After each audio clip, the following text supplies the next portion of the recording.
বিপদে পড়ে যায় নবী তার পাশে দাঁড়ায়, যে মুসিবতের মধ্যে পড়ে যায় নবী তার পাশে দাঁড়ায়, যে কোনো বিপদে পড়ে নবী তার পাশে দাঁড়ায়। এই উম্মতে মুহাম্মাদি, আমার আরেক ভাই যদি বিপদে পড়ে তাহলে আমি কেন পাশে দাঁড়াইতে পারবো না? আজকে থেকে নিয়ত করে নিব, জীবনে কোনোদিন আমার ভাইয়ের মনে আঘাত যায় এমন কথা বলবো না। আমার ভাইকে আমি আমার হাত দ্বারা আঘাত দিব না। কারা কারা পারবেন দুইটা হাত তুইলা আল্লাহরে দেখা। আল্লাহ কবুল করেন, সকলে পড়িয়া আমিন। হাত দিয়া জবান দিয়া আমার কোনো ভাই কষ্ট পায় এমন কথা আমি বলবো বলবো আল মুসলিম মান সালিম আল মুসলিমুনা মিন লিসানি ওয়া ইয়াদিহি। সে ব্যক্তি তো খাঁটি মুসলিম, যে ব্যক্তির হাত এবং জবান থেকে আরেকটা মুসলমান ভাই সালামতে থাকে, নিরাপদে থাকে, ওই ব্যক্তি খাঁটি মুসলিম। বলেন না সুবহান। এই জন্য হাত দিয়া আমরা আমাদের অন্য কোনো ভাইকে কষ্ট দিব? আমাদের জবান দিয়া আমরা জীবনে কোনোদিন আমাদের অন্য কোনো ভাইকে কষ্ট দিব? কষ্ট দিব? শুধু কি তাই? শুধু তাই না, বরং সাহাবায়ে কেরামরা কেমন ছিলেন, ভাই ভাইয়ের প্রতি মহব্বত কেমন ছিল, এই কাহিনী তো সব জানেন, সবাই জানেন। উহুদের ময়দানে পানি নাই, পানির অভাবে অনেকগুলো সাহাবী তারা আহত, তৃষ্ণার্ত অবস্থায় ছিলেন, পানি পানি বলে চিৎকার করছেন। একটা পর্যায়ে এক গ্লাস পানি নিয়ে আসা হলো পানি পান করার জন্য। এসে একজনরে বলে পানি পান করো, সে পানি পান করার জন্য গ্লাসটা হাতের মধ্যে নেয়। সঙ্গে সঙ্গে শুনতে পায় কে যেন পানি পানি বলে চিল্লায়, কোন ভাই যেন পানি পানি বলে চিল্লায়। সে কয় পানি পান করবো না, আমার ভাইয়ের বাইরে দিয়া দাও, আমার ভাই পানি পান করবে। চিল্লা পড়া যাবে কি মারহাবা। দ্বিতীয় নাম্বার ভাইটা পানি হাতের মধ্যে নিয়ে একটা পর্যায়ে পান করবে ভাব, কে যেন চিল্লায় পানি পানি বলে চিল্লায়। হঠাৎ করে সেও, তারও মনে পড়ে গেল ওই ভাইয়ের কথা, সেও পানি পান করে নাই। তৃতীয় নাম্বার ভাইয়ের জন্য কয় এই পানিটা আমার ভাইরে দিয়া দাও। একটা পর্যায়ে ওই পানিটা যখন তৃতীয় নাম্বার ভাইয়ের কাছে নেওয়া হলো, পর্যায়ে পর্যায়ে দেখা যায় 3 নাম্বার ভাইটাও মারা গেল। তখন ওই পানিটা নিয়ে প্রথম যেই ভাইটা পানির জন্য চিল্লাইল, তার দরবারে যখন রওনা, প্রথম ভাইয়ের কাছে যায় দেখে ওখানে ওই ব্যক্তিটাও মারা গেল, ওই সাহাবীও মারা গেল। এরপরে পানি নিয়ে দ্বিতীয় জনের দরবারে গেল, দ্বিতীয় জনও মারা গেল। একটা পর্যায়ে 3 জন সাহাবী মারা গেল, একজনও পানি পান করতে পারে নাই। ভাই ভাইয়ে কি মিল, ভাই ভাইয়ে কি পরিমাণে মহাব্বত রে বাবা। এই মক্কা থেকে হিজরত করে মদিনায় যে সাহাবীরা আসলেন, এরা তো মক্কা থেকে কিছু আনতে পারেন নাই। মদিনাওয়ালা নবী বললেন আমি হিজরত করে চলে যাব। সব যখন মদিনার দিকে রওনা, আব্দুর রহমান ইবনে আউফ আমার মদিনাওয়ালা নবীর একজন ধনী সাহাবী। আব্দুর রহমান ইবনে আউফ মক্কা থেকে মদিনায় হিজরত করলেন। ওনার কাছে অনেক টাকা না, অনেক দিনার না, অনেক দিরহামও না। কেউ কেউ বলেন 2 দিরহাম, কেউ কেউ বলেন 3 দিনার নিয়ে উনি মদিনায় হিজরত করলেন। মক্কা থেকে মদিনায় গেলেন, ওখানে মাও নাই, বাবাও নাই, কেউ নাই। মদিনাওয়ালা নবী সবাই রে ধরে ধরে একজনে আর একজনের ভাই আনসার এবং মুহাজিরদের মধ্যকার যখন বন্ধু তাদেরকে ভাই ভাই বানাইতে লাগলেন, হযরতে আব্দুর রহমান ইবনে আউফের সাথে ওনার ভাই করলেন আনসার সাহাবী হযরতে সাদ ইবনে রবিয়া রাদিয়াল্লাহু তাআলা আনহু। উনি একজন ধনী সাহাবী ছিলেন। হযরতে সাদ ইবনে রবিয়া রাদিয়াল্লাহু তাআলা আনহু ভাই বানাইলেন। আব্দুর রহমান ইবনে আউফ আর সাদ ইবনে রবিয়া দুইজনে ভাই ভাই। আনসার সাহাবী অনেক ধনী মানুষ, ওদিকে আব্দুর রহমান ইবনে আউফের কোনো দিনার নাই, কোনো দিরহাম নাই, উনি বড় অসহায়, ভাই অনেক বড় লোক মানুষ। সাদ ইবনে রবিয়া কয় ভাইরে চিন্তা করো না, আল্লাহ আমার যেই পরিমাণে সম্পত্তি দিয়া দিছে, আমার আল্লাহ আমার যত সম্পত্তি আছে আমার অর্ধেক সম্পত্তি আজকে থেকে আমি তোমারে দিলাম। সঙ্গে সঙ্গে জানাইয়া দিল আব্দুর রহমান তোমার দিনার নাই, তোমার তো দিরহামও নাই, কিন্তু আমি সাদ ইবনে রবিয়াকে আমার মাওলা অনেক কিছু দিল, আমার সব সম্পত্তির অর্ধেক সম্পত্তি আমি তোমারে দিয়া দিলাম। এটা বলার পরে আব্দুর রহমান ইবনে আউফ কয়, না গো ভাই, আমার কিছু লাগবে না, আমার কোনো কিছুর প্রয়োজন নাই, আমারে শুধু একটা বাজার দেখায় দাও, একটা বাজার আমারে দেখায় দাও। মদিনার বাজারটা কোথায় রে? মদিনার বাজারটা আমারে দেখায় দিলে আমি নিজে ব্যবসা করব, ব্যবসা করে আমি নিজে স্বাবলম্বী হব। অন্যের টাকা মাইরা দিয়া আমগো মাঝে দেখবেন এমন অনেক লোক আছে, খালি কেমনে অন্যের টাকা মাইরা বড় লোক হওয়া যায়, কেমনে মানুষের উপরে জুলুম করে টাকা কামানো যায়, মানুষের উপরে নির্যাতন করে টাকার পাহাড় বানানো যায়, এমন চিন্তা নিয়ে সমাজের মধ্যে ঘুরে ব্যক্তি আছে না নাই? আছে না নাই? আছে না নাই? শুধু অন্যের চিন্তা, শুধু অন্যকে কেমনে মারবো, অন্যের উপরে হিংসা করে তারে কেমনে ডাউন করব, আমি কেমনে আপ হয়ে যাব, এই চিন্তা নিয়ে নিয়ে আগে যায়। আর বাংলাদেশের মধ্যে কেউ যদি একটু বিপদের মধ্যে পড়ে, মুসিবতের মধ্যে পড়ে যায়, যখন হাতে টাকা থাকে না, সুদে টাকা আনে, সুদে টাকা আনে, এমন ব্যক্তি আছে না নাই? আছে না নাই? আছে না নাই? সুদে টাকা আনে, বিপদে পড়ছে সুদে টাকা আনছে। আব্দুর রহমান ইবনে আউফ কি ওনার ভাই বলে, এই ভাই আমার, তুমি তো আমার ভাই, ভাই তো বানায় দিয়েছে নবীজি, আমরা ভাই ভাই, আমার সম্পত্তি যা আছে ধরো অর্ধেক সব সম্পত্তি তোমার দিয়া দিলাম। আব্দুর রহমান ইবনে আউফ কয়, কিচ্ছু লাগবো না, মদিনার বাজারটা কই আমারে দেখাও, ব্যবসা করব, ব্যবসা করে স্বাবলম্বী হব। চিল্লায় পড়বেন না আল্লাহু আকবার। এই জন্য ব্যবসার মধ্যে বরকত আছে না নাই? আছে না নাই? আহাল্লাল্লাহুল বাইআ ওয়া হারামার রিবা। আল্লাহ পাক জানায়া দিলেন, ব্যবসাকে আমি আল্লাহ হালাল করলাম, সুদকে আমি আল্লাহ হারাম করলাম। বান্দা যখন ব্যবসা করবে, আমি আল্লাহ ব্যবসার মধ্যে বান্দার বরকত বাড়ায় দিব। দুনিয়াতে অনেক দুনিয়া আমি আমার নিজে চোখে দেখেছি, এরা ব্যবসা করে করে করে করে দুনিয়াতে বড় লাভবান হয়ে গেল। যেমন আব্দুর রহমান ইবনে আউফ হালাল ওয়েতে ব্যবসা করলো, আল্লাহ ওনারে এমন ধনী বানাইল। আব্দুর রহমান ইবনে আউফকে যখন মদিনার বাজার দেখায় দেয়, উনি চলে গেলেন মদিনার বাজারে। ওখানে যাইয়া হাতের মধ্যে যা দিনার আছে, এই দিনার অনুযায়ী উনি মাল দেখতে লাগলেন, কোন ব্যবসাটা আমার সাথে যায়, কোন ব্যবসাটা আমি করতে পারবো, আমার যে ইনভেস্ট আছে, ইনভেস্টের টাকা আছে, যেই টাকাটা আমার আছে, এটা দিয়ে কোন ব্যবসাটা মানাবে। উনি বাজারের মধ্যে গেলেন, বাজারের মধ্যে যাইয়া উনি প্রথমত চিন্তা ভাবনা করতে লাগলেন, কি ব্যবসা আমি করতে পারি। শুরুতেই শুরু করলেন ঘি এবং পনিরের ব্যবসা দিয়া, ঘি এবং পনিরের ব্যবসা শুরু করলেন। আল্লাহ বরকত বাড়ায় দিলেন। আব্দুর রহমান ইবনে আউফ রাদিয়াল্লাহু তাআলা আনহু ব্যবসা করতে লাগলেন। ডে বাই ডে একটা পর্যায়ে যখন লাভ বেশি হইতে লাগলো, মুনাফা বাড়তে লাগলো, ব্যবসার যখন সেলিং পয়েন্ট যখন নাপ হয়ে গেল, একটা পর্যায়ে আব্দুর রহমান ইবনে আউফের হাতের মধ্যে ইনভেস্টের দিনার কোনো অভাব নাই। উনি এরপরে বিয়ে শাদী করলেন। আমার মায়ার নবী বললেন, এই আব্দুর রহমান, তুমি ছিলা বড় গরিব, মক্কা থেকে মদিনায় আসলা, তোমার হাতের মধ্যে দিনার নাই, মাত্র 2-3 দিনার নিয়ে তুমি মদিনায় আসলা। আব্দুর রহমান রে, ব্যবসা করার কারণে আল্লাহ তোমার টাকার মধ্যে এত পরিমাণে বরকত দিয়া দিছে, এখন বিয়া করলা, একটা বকরি দিয়া অলিমার আয়োজন করে না। যেই আব্দুর রহমান ইবনে আউফ হাতের মধ্যে দিনার নাই, মক্কা থেকে মদিনায় আসলেন, ব্যবসা করে স্বাবলম্বী হওয়ার কারণে মদিনা ওরা নবী ওনারে জানায়া দিলেন, আব্দুর রহমান, তোমার বিয়েতে একটা আস্ত বকরি দিয়ে তুমি অলিমার আয়োজন করো। আমার মায়ার নবী ওনারে বললেন, উনি ঘি এবং পনিরের ব্যবসা করলেন। কয়েকদিন পরে যখন ডে বাই ডে লাভবান হয়ে গেল, লাভবান হইয়া একটা পর্যায়ে উনি লাভবান হইতে হইতে তখন ঘোড়ার যে লাগাম, এটার ব্যবসা আরম্ভ করলেন। ঘোড়ার জিনের ব্যবসা আরম্ভ করলেন।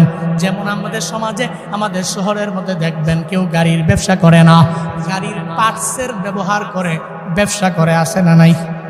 আসেনি? গাড়ির পার্টসের দোকান, আমাদের এই যে হাউস বিল্ডিং এ গাড়ির পার্টসের দোকান সমানে।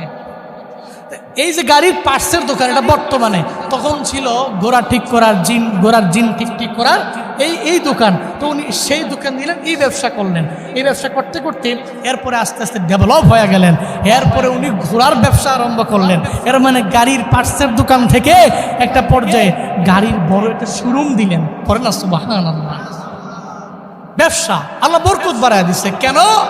মুহাদ্দিসিনে কেরাম বলেন এই ব্যবসায় বরকত হওয়ার পেছনে কারণ হলো, এক নম্বরে উনি লোভী ছিলেন না, দুই নম্বরে আব্দুর রহমান ইবনে আউফ এত দানশীল ছিলেন।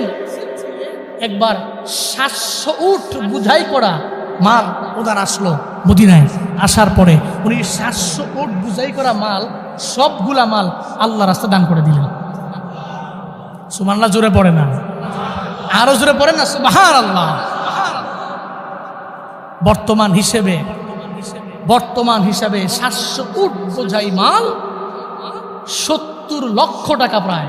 এই 70 লক্ষ টাকার দান উনি একদিনেই সব দান করে দিচ্ছে। উনি এমন ধনী ছিলেন, এমন দানবীর ছিলেন। এটা বলা মাকসাদ না, মাকসাদ ছিল একজন ভাইয়ের প্রতি কি পরিমাণে দরদ, কিভাবে বলতে পারে, ভাই আমার সব সম্পত্তির অর্ধেক তোমার, ইন্নামাল মুমিনুনা ইখওয়া। এটা ভাই ভাইয়ের পরিচয়। আমরা তো ভাই, আমরা শত্রু না, আমরা বন্ধু। আল্লাহ মৃত্যু পর্যন্ত বন্ধু হয়ে চলার মতো তৌফিক প্রত্যেককে দান করেন। সকলে পড়ি আমিন। এও উঠতেন না, এক লোকে দোয়া দিয়া জামগা, গরম দিয়ে কষ্ট হয় সবারই তো, একটু বন। আর একজনও উঠতেন না, 2-3 জন উঠতে গেছে গা, মনে করছে হুজুরে কইব, কিছু কইতো না, বইয়েন। আর একজন উঠলে সাফা দিয়ে বয়েলেন, জোরে কন মারহাবা, জোরে কন সুবহানাল্লাহ, জোরে আলহামদুলিল্লাহ, আরো জোরে আল্লাহু আকবার। একজন মুসলিমের প্রতি আর একজন মুসলিমের হক হলো 6টা। কয়টা? জোরে বলে না, কয়টা? সহিহ মুসলিমের 2162 নম্বর হাদিস, নবীজি বলেন লিল মুসলিম আলাল মুসলিম সিত্তু হিসাব। এক মুসলিমের উপরে আর এক মুসলমান ভাইয়ের হক কয়টা? জোরে বলতে হবে, কয়টা? এক নম্বরে হক হলো ইজা লাকিতাহু ফাসাল্লিম আলাই। যখন একজনের সাথে একজনের মোলাকাত হয়ে যাবে, একজন আর একজনের সালাম দিবে। আই আফসুস সালামা বাইনাকুম, নবীজি কয় সালামের প্রচলন বাড়ায়া দাও। দুইজনের সাথে মোলাকাত হয়ে গেল, ঘর থেকে বের হলেন, মসজিদে যাবেন অথবা বাজারে যাবেন, আর একজন মুসলমান ভাইয়ের সাথে আপনার মোলাকাত হলো, সঙ্গে সঙ্গে ভালো আছেন না বইলা বলবেন আসসালামু আলাইকুম। নবীজি বললেন আসসালামু ক্বাবলাল কালাম। যতই কুশল বিনিময় করো, আগে সালাম দাও। আপনি ভালো নি, বাড়িতে ভালো নি, সবাই ভালো নি বলার আগে কি চলবে? আগে সালাম, এরপরে বেআই আসেননি ভালো, বাড়ির কেমন, বেআইন কেমন, পুত্রা কেমন, সব কেমন, এগুলা পরে। আগে কি কথা বলেন? আগে কি? আর সালামটা আসসালামু আলাইকুম, আসসালামু আলাইকুম, এরকম সালাম। এই সালাম দেওয়ার চাইতে না দেওয়া কোটি গুণ উত্তম। আসসালামু আলাইকুম, স্মার্ট সালাম দেয় এখন, মানে তার হাতে আসসালামু আলাইকুম এতটুকু বলার সময় নাই। মানুষ ব্যস্ত, তো বহু ব্যস্ত সে। আসসালামু আলাইকুম যে কইব, এর এই সময়টা নাই। আসসালামু আলাইকুম মাইরা দিছে 1 সেকেন্ডেরও আরো আমার মনে 70টা ভাগ করে যাইব ওই সেকেন্ড। সুন্দর করে আসসালামু আলাইকুম। আর আপনি যখন শুনবেন, আপনার উপরে জবাব দেওয়া ওয়াজিব। কি বলবেন? এরপর জিজ্ঞেস করবে এক মুসলমান আর এক মুসলমানকে, কি সুন্দর আমার ধর্ম। সুবহানাল্লাহ পড়বেন না? আমরা তো ওই ধর্মের মানুষ। আগে দেখলি আসসালামু আলাইকুম, আপনার উপর রহমত বর্ষিত হোক। আপনি আর একটু বাড়াইয়া বলবেন ওয়ালাইকুম আসসালাম রাহমাতুল্লাহ। আপনি তাকে বললেন তোমার উপরে শান্তি, রহমত সব বর্ষিত হোক। সুবহানাল্লাহ। এরপরে জিজ্ঞেস করলেন কেমন আছেন, আপনি কইবেন কি এর ভালা। আমগো এলাকায় কিছু লোক আছে, আমি জীবনে যতবার এটা জিগাইছি কেমন আছেন, কি এর ভালা আছে আর কি, মানে এত খারাপ অবস্থায় আছে মনে হয়। মানে মনে হয় যে আল্লাহরে মাইরে এলাইছে, খালি কোন রকম বাচ্চা রয়েছে, কেমনে কইছে কি এর বালা। এটা কোনো মুসলিম বলতে পারে না, কোনো মুমিন এটা বলতে পারে না। মুমিন তো বলবে আলহামদুলিল্লাহ, আল্লাহ যা রেখেছেন ভালো রেখেছেন, ঠিক কিনা? এই জন্য নিয়ত করেন, সালাম দিবেন, সালাম দেওয়ার পরে কেমন আছেন জিজ্ঞেস করলে আপনি বলবেন আলহামদুলিল্লাহ ভালো আছি। আপনি অসুস্থ হলেও আলহামদুলিল্লাহ, আপনি সুস্থ হলেও আলহামদুলিল্লাহ, আপনি বিপদে থাকলেও আলহামদুলিল্লাহ। হ্যাঁ, আলহামদুলিল্লাহ ভালো আছি বলার পরে আপনার কোনো সমস্যা থাকলে আপনি তো রবকে আগেই জানায় দিয়েছেন, রব তো জানেই। এরপরে দুনিয়ার কোনো ব্যক্তির হেল্প লাগলে, সাহায্য লাগলে তারা বলবেন ভাই আপনি একটু হেল্প করেন, আপনি একটু সাহায্য করেন, আপনি ওসিলা, তবে আল্লাহ আপনার মাধ্যমে আমাকে হেল্প করবেন। وعلى آله وأصحابه أجمعين يا أرحم الراحمين يا أرحم الراحمين يا أرحم الراحمين اللهم اجعلني صبورا واجعلني شكورا واجعلني في عيني صغيرا وفي أعين الناس كبيرا اللهم اجعلنا من المستجابين للدعوات رب ارحمهما كما ربياني صغيرا رب ارحمهما كما ربياني صغيرا উদয়ের মালিক, আয় আল্লাহ, গরমের রাতে, প্রচণ্ড গরমের মধ্যে আপনার বান্দাদেরকে নিয়ে আমি গুনাহগার হাত বাড়াইলাম। আয় আল্লাহ, সবাই চলে গেল, এই মানুষগুলো যায় না। আপনার দরবারে কি চাই আপনার জানার বাকি নাই, মনের বাসনা আপনি পূরণ করে দেন রে আল্লাহ। উদয়ের মালিক, জিন্দেগি যত গুনাহ আছে সব গুনাহগুলোকে আপনি মাফ করে দেন রে আল্লাহ। আয় আল্লাহ, কবিরা গুনাহ মুক্ত জিন্দেগি দান করেন, সগীরা গুনাহ মুক্ত জিন্দেগি আপনি দান করেন আল্লাহ। ও দয়ার মালিক, আমাদের প্রত্যেকের দানগুলো আপনি কবুল করে নেন আল্লাহ। আয় আল্লাহ, ভাই ভাই মিল মহাব্বত পয়দা করে দেন, সমাজে শৃঙ্খলা দিয়া দেন, বিশৃঙ্খলা থেকে আপনি হেফাজত করেন আল্লাহ। ও দয়ার মালিক রব, এই মসজিদের সুলগ্ন থেকে নিয়ে আজ পর্যন্ত যারা যারা যেই লাইনে দান করলো, প্রত্যেকের দান আপনি কবুল করে নেন আল্লাহ। প্রত্যেকের দানকে ওসিলা করেন, মনের সমস্ত নেক বাসনাগুলো পূরণ করে দেন রে আল্লাহ। ও দয়ার রব, আমি গুনাহগার বলার পরে যারা ফিরায় নাই, আয় আল্লাহ, হাজার হাজার টাকা যারা দিল, শত শত যারা টাকা দান করলো রে মাওলা, কার মনে কি আশা, প্রাণে কি ব্যথা আমি জানি না, প্রত্যেকের মনের নেক বাসনা পূরণ করে দেন আল্লাহ। আমার সাথে হাত বাড়াইয়া আমিন আমিন আমিন আমিন যারা বলে, আয় আল্লাহ, প্রত্যেকের কবুল করে নেন। আয় আল্লাহ, প্রত্যেককে কবরে যাওয়ার আগে সামান নিয়ে যাওয়ার তৌফিক দান করেন আল্লাহ। কত মা বোনেরা আমি গুনাহগারের সাথে হাত বাড়াইল, মা বোনদের মনে কি আশা, প্রাণে কি ব্যথা আমি জানি না, মা বোনদেরও কবুল করে নেন, আবেদা বানায়া দেন, জাহেদা বানায়া দেন, মুসল্লিয়া বানায়া দেন, মুজাক্কিয়া বানায়া দেন, রাবেয়া বসরির মতো ওলিয়া বানায়া দেন আল্লাহ। রব্বানা তাকাব্বাল মিন্না ইন্নাকা আনতাস সামিউল আলিম ওয়া তুব আলাইনা ইয়া মাওলানা ইন্নাকা আনতাত তাওয়াবুর রহিম। ওয়া সাল্লাল্লাহু তাআলা আলা খাইরি খালকিহি ওয়া আলা আলিহি ওয়া আসহাবিহি আজমাইন। আমিন আমিন আমিন।